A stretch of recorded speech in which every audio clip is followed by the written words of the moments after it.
Bonjour à tous. Alors cette vidéo, elle vise à vous expliquer ce qu'est le périmètre, ce qu'est l'air et ce qu'est le volume. En fait, vous le savez déjà parce que vous travaillez sur ces notions-là depuis un moment. Et là, ce que vous avez comme document que je vous projette, c'est le document qui donne vos représentations initiales, les représentations initiales que mes élèves donc ont exprimées le lundi 4 mai pendant notre cours. Donc comme il y avait 3 heures, vous avez une ligne par heure. Et je voudrais revenir sur ces conceptions initiales pour clarifier un petit peu les choses. D'autant plus donc que vendredi c'est férié, le lundi suivant je ne serai pas là parce que je serai dans les écoles pour m'occuper des enfants, des personnels soignants. Donc raison de plus pour qu'on avance, on continue à avancer même si on ne se voit pas de façon très régulière en ce moment. Alors sur le périmètre tout d'abord. Le périmètre, vous m'avez parlé du contour. C'est beaucoup ça que vous m'avez dit, le mot contour est apparu pas mal. Vous m'avez parlé du contour d'une face en 2 dimensions. Vous m'avez dit aussi que le périmètre, il délimitait la figure, que c'était la longueur d'une figure ou le tour d'une figure. Et puis, lors de la première heure, il y en a qui ont commencé à parler d'unité, et donc vous m'avez dit que le périmètre s'exprime en centimètres, en mètres, vous m'avez dit dans des unités comme ça. Alors en fait, moi je vois dans ce que vous avez répondu plusieurs types de réponses. Il y a le mot contour que je retrouve ici, et encore là, et le tour. Voilà. Et puis, l'idée de délimitation. Tout ça, je le mets dans une même couleur parce que finalement, vous êtes en train ici de me parler d'une ligne. Or, le périmètre n'est pas une ligne. Le périmètre, c'est une mesure. C'est-à-dire que quand on parle de périmètre, on ne parle pas d'un ensemble de points, donc d'une ligne par exemple, on parle d'un nombre. On parle de la mesure en fait de cette ligne qui délimite. Alors, ce que j'aime bien comme expression, en revanche, je vais le mettre en bleu. Ce qui me plaît, je vais le mettre en bleu. C'est la longueur de la figure. Souvenez-vous d'ailleurs, lorsque nous avons appris le périmètre du cercle, je vous ai dit le périmètre du cercle s'appelle aussi sa longueur, s'appelle même surtout sa longueur. Quand on vous demande la longueur d'un cercle, il faut donner son périmètre. Donc la longueur de la figure, ça me plaît bien comme expression, parce qu'au moins, ça dit bien qu'il s'agit d'une mesure et non pas d'un objet géométrique. Alors, du coup, j'aime bien aussi qu'on me parle des unités. Le périmètre étant la longueur d'une ligne, on est effectivement ici sur une unité simple qui va être du style centimètre, mètre, kilomètre, millimètre, etc. Donc attention, ne confondez pas l'objet géométrique avec sa mesure. Ne confondez pas le segment avec la longueur du segment, par exemple. Le segment, c'est l'ensemble des points, c'est géométrique, sa mesure est un nombre, ça n'est pas de la même nature. Alors sur les airs, l'air, vous l'avez vu à l'école, c'est vrai qu'on ne l'a pas revu ensemble beaucoup cette année, on l'a évoqué à certains moments, mais on devait le faire juste au moment où on a fermé l'établissement. Alors, l'air, vous m'avez parlé de figure plane, de surface.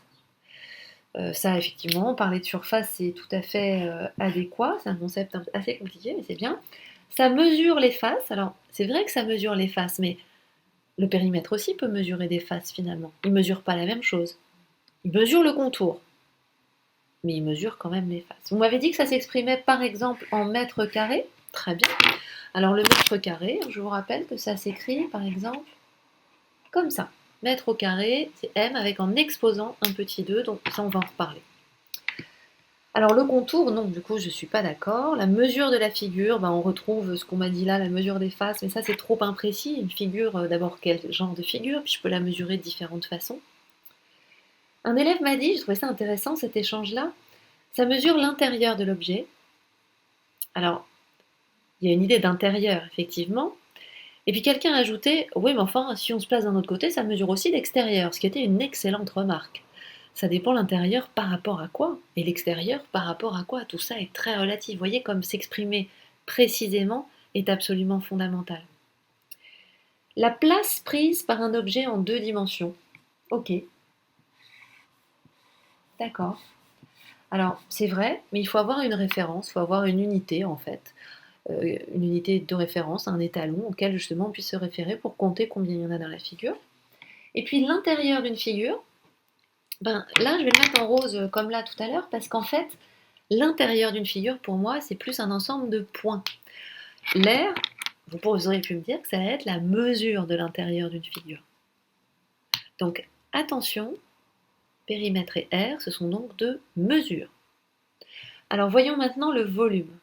On va parler de la grosseur, de la taille. Alors, par exemple, la taille, c'est compliqué parce que quand vous regardez un pavé droit, bien, c'est quoi sa taille? Tiens, je vais prendre ma boîte à mamie, la dernière là que mon mari m'a commandée. C'est quoi la taille de la boîte à mamie? C'est difficile à dire. Est-ce que sa taille, ça va être sa longueur, sa profondeur, sa hauteur, sa surface totale? Est-ce que ça va être son volume? Bien, est-ce que ça va être sa masse, par exemple? Voilà, c'est difficile. Donc la taille, c'est une notion qui est très relative, elle aussi, et dans un contexte comme celui-là, c'est assez peu précis. Vous m'avez dit que le volume faisait référence à 3 dimensions, et là, vous m'avez parlé de 2 unités différentes. Vous m'avez parlé des unités de capacité, les litres, centilitres, et vous m'avez parlé aussi des mètres cubes. Donc cette fois, mètre cube, ça va s'écrire comme ça. D'ailleurs, cube, parce que ça fait référence à un cube, hein, tout simplement. Vous m'avez dit aussi que c'était l'espace que prenait un objet. Ok, alors là c'est pareil, il faut absolument que ce soit une mesure, mais je comprends ce que vous voulez dire. La place occupée par la matière dans l'objet, pas mal ça vraiment. Parce que c'est très compliqué à définir en fait le volume. Hein. La quantité de matière, on va parler du rapport avec la masse. Alors là c'est loin d'être idiot effectivement, parce qu'il existe d'ailleurs quelque chose qui s'appelle la masse volumique. On peut référer aussi à l'idée de densité. En fait, il y a des objets, il y a des matières qui sont plus denses que d'autres et donc qui à volume égal sont plus lourdes. Alors je comprends que du coup vous fassiez un lien entre la masse et le volume. Pourtant il n'y en a pas forcément, le volume existe sans aucune référence à la masse. L'espace que prend un solide, on sait un petit peu la même chose ici que l'espace que prend un objet, la place prise par un objet en 3 dimensions. Ok. Alors, qu'est-ce que je voudrais que vous reteniez de cette vidéo? Je voudrais que vous reteniez que les mots ont leur importance, qu'il faut absolument être précis dans son vocabulaire pour pouvoir justement se comprendre les uns les autres sans développer de mauvaises représentations, et que le périmètre, l'air et le volume sont des mesures.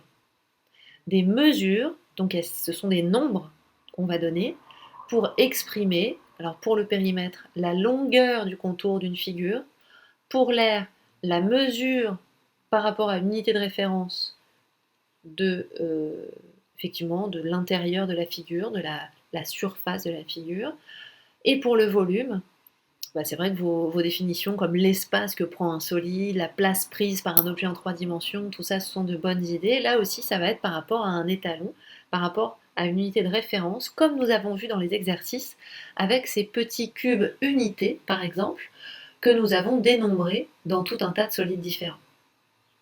Voilà, la prochaine fois nous en parlerons. Alors si vous avez des questions, s'il y a des choses qui vous dérangent, si vous n'êtes pas d'accord, ou si vous voulez qu'on aille plus loin, notez-le pour vous en souvenir lorsque nous nous reverrons mercredi.